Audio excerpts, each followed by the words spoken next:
thing or die. Who you with? Reec. Yeah. Who you with? Who you with? We are in the thick of it now. Reec right here. And of course, we've been talking about the importance of voting, exercising your rights, impact, the things on the ballot that are going to be detrimental to us from now and the future.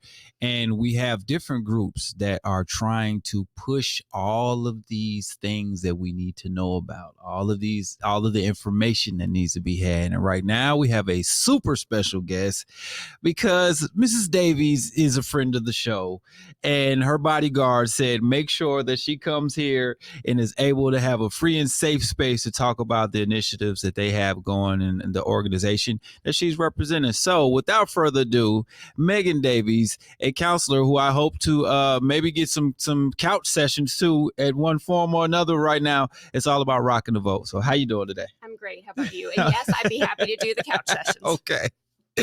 So talk to me about this, because we see that people are kind of up in the air. We have some staunch supporters each way, and then we have some people who think that their voice does not matter. And we need to push that it does. Well, everybody's voices matter. Mm-hmm. And I don't think that probably in my 50 years that I can look at a single election and say that this is going to be the most impactful on our democracy and on each of us individually. And, I think where this started, and I'll just give you a 30-second backdrop for me. I went through a program called Leadership Atlanta in 2013 and 2014. And I think it continued to open my eyes to how systemic racism is. Mm-hmm. And, what we need to do to combat that. And I think about where we were in 2020 and 2021, where it's like we felt like we were taking a step forward. Mm-hmm. And here we are 4 years later, and I feel like we've taken such a big step back. Right. And I thought, the population that impacted some of how the outcomes of those votes have gone are women who look like me, who are white women, yes, and often don't understand what is at stake in election, number one. And number two is we should be the best allies to women of color because what we need is so aligned with each other, and yet that is not always the path that we have taken. Right. Let's talk about the alignments, because sometimes culturally we say, oh, there's a difference just on the surface, and so we can't agree on anything, which makes no sense in the world when you start getting down into the specifics. Yeah, I mean, if you look at some of the major things that are impacting us that are on the table, I don't know how familiar you are with Project 2025, but it is definitely the far right's take on what government will look like. And so just to name a couple things that I think align with women just period is, one of the things is access to IVF. So I actually have a lot of clients now in Georgia who have had trouble conceiving, and then they worry what's going to happen? Am I going to be able to do that? And that cuts across everybody. You know, I know that that's happened in the suite at the radio stations, and I've seen it happen also in my sessions. The access to birth control. And it should be up to a woman to decide when she wants to have babies, if she wants to have them at all. Absolutely. I think so too. I think women should be able to decide what women should be able to decide. Amen.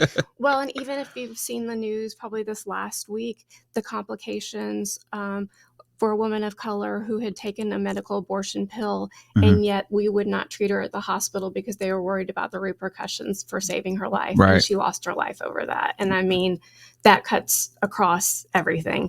But the other thing that is really on my mind too is that the Project 2025 actually creates a database where they start tracking women's menstrual cycles. That sounds a little bit like a horror movie. It very much a horror movie. So, I look at this and go, for women, this is a huge step backwards.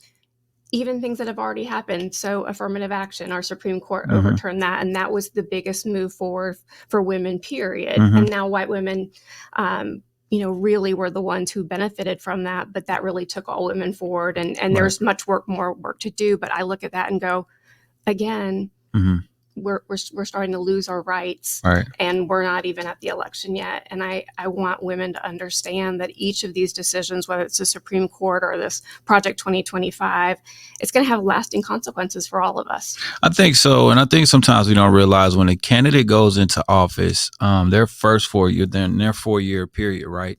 a lot of the things that they put into place don't start taking into effect until the next candidate is in office. So for the first 2 years, Biden may have been either cleaning up or trying to figure out something that was in from the previous administration, right? And now he's put his things into place. And then moving forward, if we want to see, and not saying that we're leaning to, I obviously can't lean one way or another, right, for broadcast purposes. But if his regime, right, if Harris wins, then most likely she will be trying to push forward things that were being put in place. Correct. So when you say things like affirmative action are off and these different things that are on the board for Project 2025, there's a strong chance that we can divert a lot of the negativities or some of the things that just look terrible on paper that are trying to be put in place. 100%. I mean, I think that's why it's so critical that we show up in force and vote and be educated around our vote.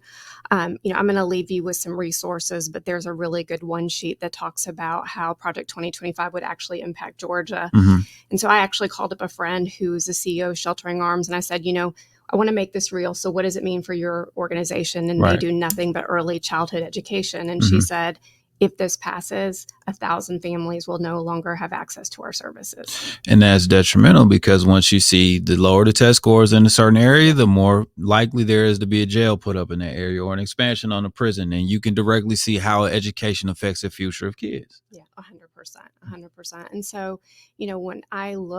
when I started reading, I pulled a group of probably about 12 white women together and said, I want to start this and break up Project 2025 and have each of us read it and come back with here's the page number and here's what it means. And so from that conversation, one of the women I invited, her name is Ariel Fristo, and she is one of the founders of Out of Hand Theater. And I said, I have a opportunity as a white woman to talk to other white women and how might we do this differently? Because that's where we're going to win an election is on those margins. And so who's in a better space to have that conversation? And so through a lot of conversations, we worked together and have actually created a play. And because Out of Hand, what they really use is tools of theater to promote social justice. We need that because some of us aren't going to sit down and read a 50 or 100-page booklet on what is this thing. But if I can see it in a visual form, and some of us are visual learners, we get to see it in an entertaining space. You go, wow, this is impactful. And the part that I really love about the work that they do, you're doing it in a safe environment. So these plays are actually hosted in homes. And so you can be thoughtful about who you invite. The play itself is 10 or 15 minutes, and then they bring in an outside facilitator to facilitate conversation. And the only way you are going to change hearts and minds is to create that safe space where, women feel comfortable talking to each other. And so my original intent was, all right, here's an opportunity to talk to white women. But as we were talking to her Ariel's staff, they said, the Black women said, I feel like this can also use this play as an opportunity to start to heal the relationship between Black and white women. And I was like, absolutely. So the Dear White Women morphed into Dear American Women. And, the first play was held in a home last week. And we are working to ensure that we can do another dozen of these before election time and hoping that we change hearts and minds along the way.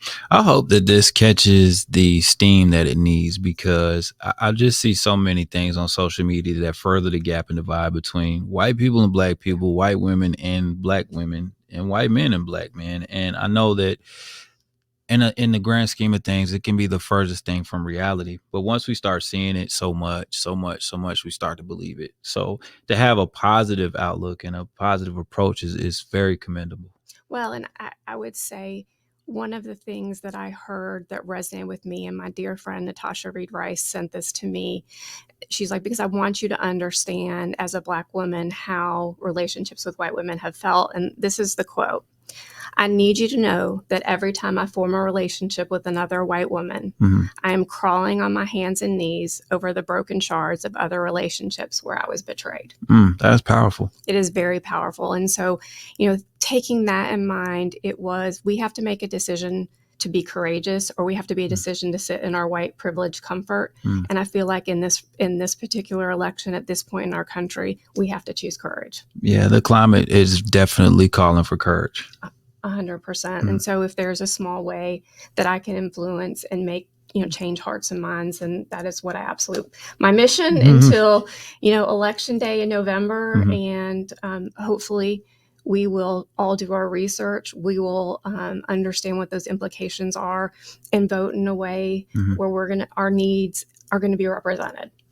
It makes sense. And the way that you're able to approach other people that look like you, come from the same maybe social background or cultural background, it's just going to make sense because now they may get a different perspective.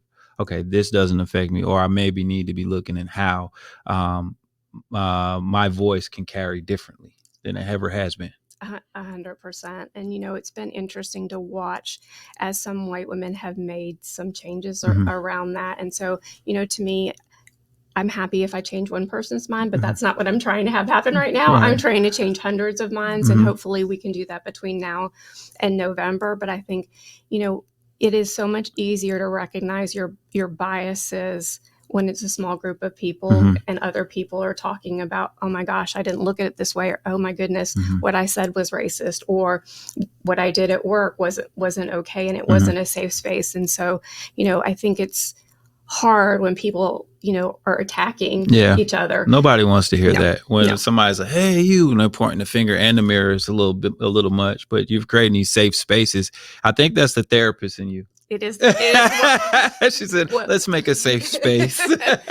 Which is definitely a change, because 10 years ago, I would have had in my living room and I would have just been yelling at them. So I'm like, okay, I have to use everything that I learned when I went back to school to be like, okay, this has to be safe, even if I disagree with what you happen to be saying. There you go. I love it, man. And just to be able to intertwine that, because it's going to take some healing mentally and spiritually. And when you put it out this way, I think it's easy to eat.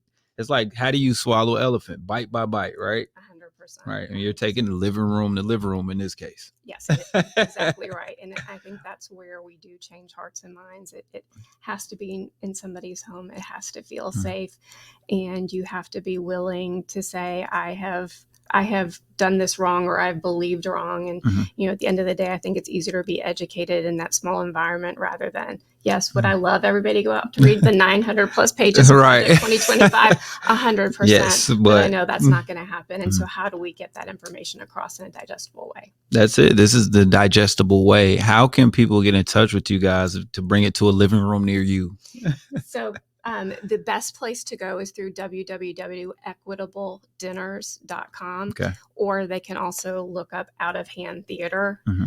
Easy, very easy, either one of those ways. And just as a plug for Out of Hand Theater, they were actually the New York Times Theater of the Year during the year of COVID, because of the work that they're doing around equity and racial justice. So this is an amazing organization, and I'm so excited that we've been able to convince them to do this work and, hopefully influence some hearts and minds. I think you guys are, even on a grand scale too, when you see things like White Women for Harris and I know some of the titles have good shock value, but then they actually have great information as well.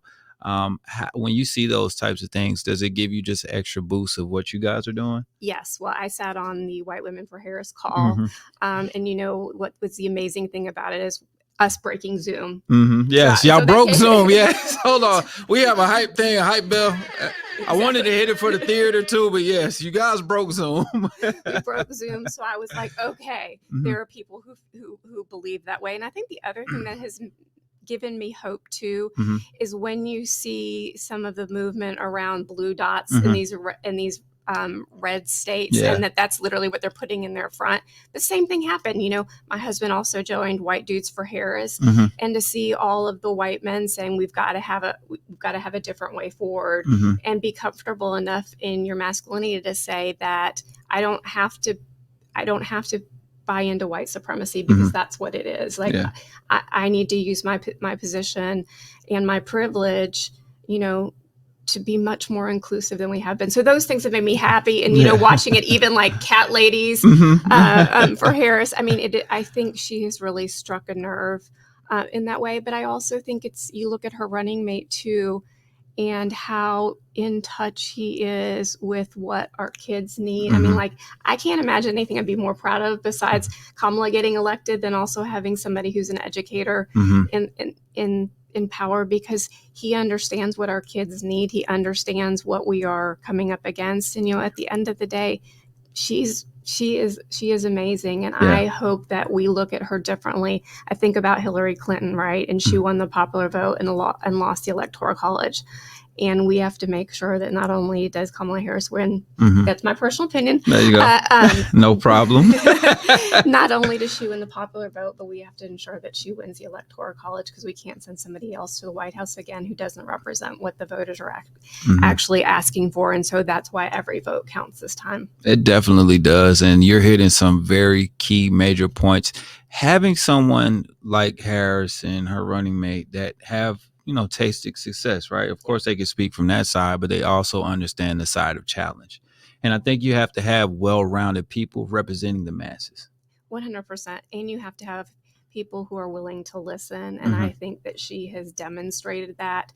But she's been demonstrating that since she served in all kinds of positions in the state of California. I think one of the things she said in the debate that resonated the most with me, she said, I never asked a victim if they were a Democrat or a Republican. I just asked if they were okay. And you know what? At the end of the day, when you become president of our country, you are representing all people, no matter how they voted, no matter how they believed. And I think we need somebody who will help us heal and move forward. And I think she's that person. And I think you're that person to keep spreading this message one house at a time, too. Thank you. We're going to need a stage play, though. I think at some point we're going to need to just try to hit the masses with the stage play. Well, I know that they're open to it, and that is something that I was like pushing. And so since I know somebody special in my life has about 90 days, we should figure out how to make that happen. We have to figure that out. Hint, hint, wink, okay? Now, this is incredible information. I just implore everybody to go out and just try to educate yourself on Project 2025 and just see what's on the table. Or the poll or the ballot, because if that goes into place, a lot of voices will not be able to be heard. A lot of decisions won't be able to be made. And there may be decisions that you want to make yourself. Yeah, absolutely. The government shouldn't be making decisions for us in so many spaces. Yeah, absolutely. Or it's communism. All right. I said it. You didn't have to. Thank you, Meagan. I appreciate it for coming by and talking to us about this. It's incredible. Can you give us where people can find everything again? Yes, of course. equitableddinners.com, or just simply put into your Google or whatever search you use, Out of Hand Theater. There we go. All right. On another level, another professional level, you're obviously a licensed counselor, therapist, and a lot of people right now are seeing different things. We're being exposed to a lot, right? A lot, which can cause traumas within themselves and pain within themselves. What do you recommend for the average everyday person that may be looking for some help? Great question. Of course, I'm always a fan of, therapy. And so a good resource for that is psychologytoday.com. You can search by, what's going on with you. You can look for counselors of color. So that's one thing. But I also think there's things that you can do within your control to feel better. One of the things that I suggest is, disconnect about 30 or 45 minutes before bedtime, so that, if you are watching tough content that's not coming with you, that's one thing. The second thing is, believe it or not, movement.